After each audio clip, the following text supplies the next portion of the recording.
Hello everyone, and welcome back to Slow Spoken English. I'm Richard. And I'm Diana. It's wonderful to have you with us again.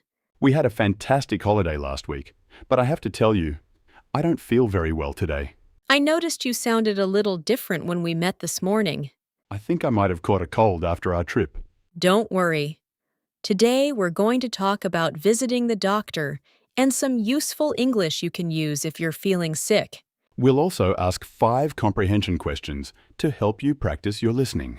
And if you're enjoying slow-spoken English, don't forget to hit the subscribe button so you never miss a new conversation.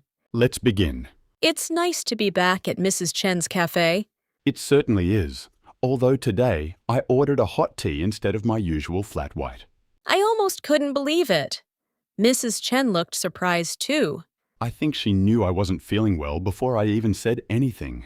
She asked if you had a sore throat. I do.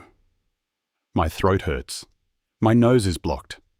And I feel very tired. Maybe you should visit the doctor today.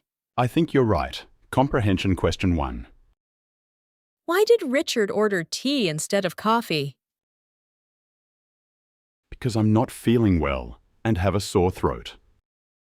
I've never enjoyed going to the doctor. Most people don't, but sometimes it's the best thing to do. What should I say when I call? You could say, "Hello, I'd like to make an appointment, please." That sounds easy. The receptionist might ask, "What seems to be the problem?" Then I could say, I have a sore throat and I've been feeling tired for 2 days. Exactly. That's clear and polite. Comprehension question 2. Or what sentence can you use to book a doctor's appointment? I'd like to make an appointment, please. What happens when I arrive? You'll usually check in at the reception desk. Then you'll sit in the waiting room until the doctor calls your name.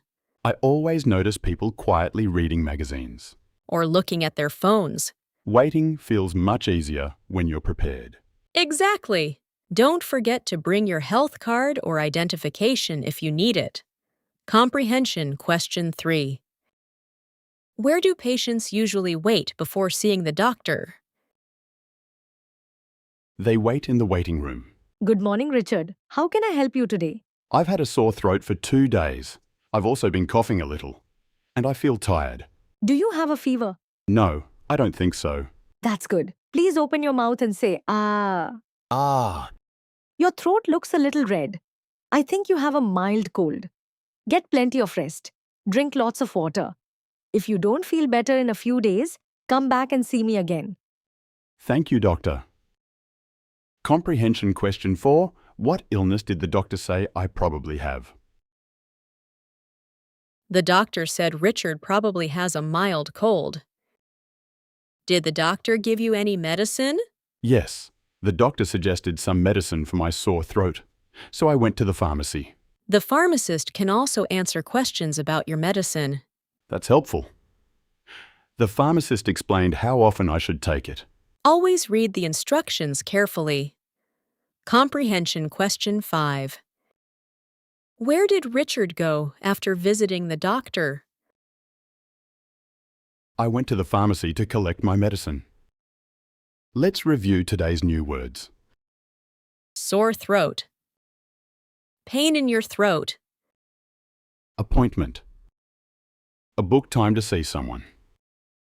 Reception. The front desk at a clinic or doctor's office. Waiting room.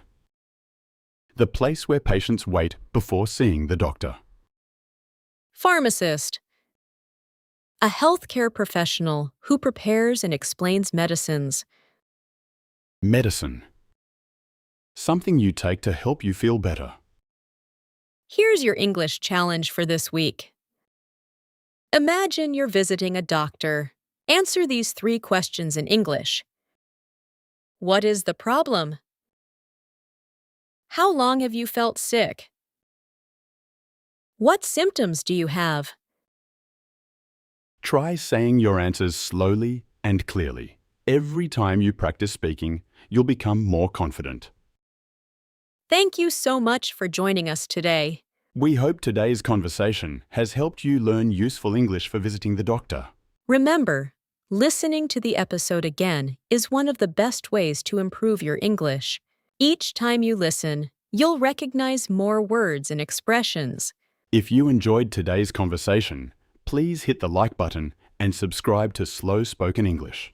We'll be back very soon with another friendly conversation about everyday life. Until next time, take care of yourself, and we hope you're feeling healthy and happy. Goodbye, everyone, and we'll see you next time.